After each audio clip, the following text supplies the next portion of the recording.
System में क्या चल रहा है और कैसे हो सकता है, जी तो क्या कुछ कहेंगे? मैं ब्यूरोक्रेट रहा हूँ, लेकिन मैं ओरिजिनली मिथिला से ही हूँ और इस पूरे मिथिला राज्य का जो संघर्ष चल रहा है उसको मैंने शुरुआत से देखा है। मिथिला राज्य की मांग आज कोई नई मांग नहीं है, बहुत पुरानी है।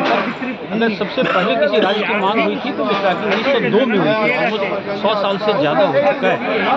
मिथिला राज्य में वो सारी संभावनाएँ हैं, सारे कारण हैं, सारे तर्क हैं कि मिथिला को राज्य होना चाहिए, क्योंकि मिथिला की एक अपनी अलग संस्कृति है जो बड़ी यूनिक है। पूरे हिंदुस्तान में वो यूनिक है, चाहे वो लैंग्वेज हो, चाहे उसका कल्चर हो, चाहे उसके रीति रिवाज हो, परंपराएं हो, सभी चीज़ यूनिक है। लेकिन कहीं ना कहीं वो एक सबज्यूम हो गया है एक बिहार के अंदर में, तो वो एक जो उसकी अपनी पहचान होनी चाहिए थी वो नहीं हो पा रही है। और विकास की संभावनाएं बहुत हैं, टैलेंट बहुत ज़्यादा है। मिथिला में अगर आप देखें तो सबसे ज़्यादा टैलेंट है, उसके बावजूद सबसे पिछड़ा है। अगर पूरे देश में सबसे पिछड़े क्षेत्र की आप बात करेंगे, मैं तो सभी जगह हुआ है, बिहार में भी रहा, बाकी जगहों पे भी रहा, मेरा कार्ड मध्य प्रदेश रहा, तो मैंने देखा है कि वो क्षेत्र सबसे ज़्यादा पिछड़ा हुआ है। तो टैलेंट भी है, रिसोर्सेज हैं, पानी सबसे ज़्यादा है, उपजाऊ ज़मीन सबसे ज़्यादा है। पहले बहुत सारी इंडस्ट्रीज थी, लेकिन पिछले कुछ समय से, पिछले 30-40-50 साल से पिछड़ता चला गया। और आज ये हालत है कि सोशल और इकोनॉमिक इंडिकेटर जितने हैं उसमें वो जो मिथिला के जो क्षेत्र है वो सबसे नीचे है।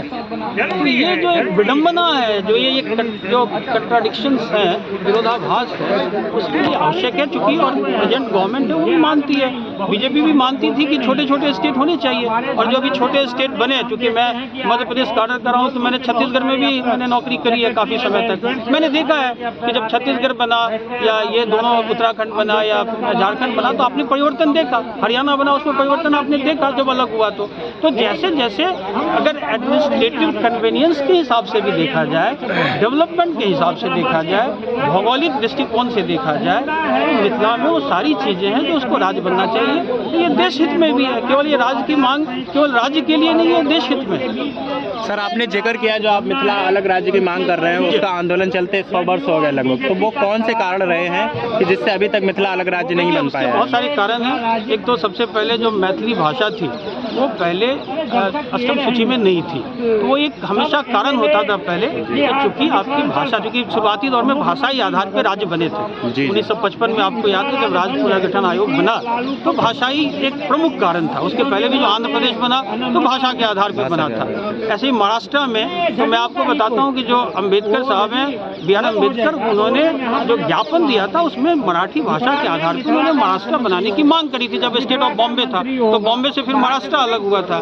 तो उस समय भी दरभंगा महाराज ने भी मांग करी थी और बहुत सारे लोग थे जो मिथिला में उन्होंने मांग करी थी। लेकिन उस समय जो ये मिथिला है वो बंगाल प्रेसिडेंसी का पार्ट था। तो पहले तो ये हुआ कि अगर हमने मिथिला को बना दिया तो उड़ीसा ने भी मांग कर देगा।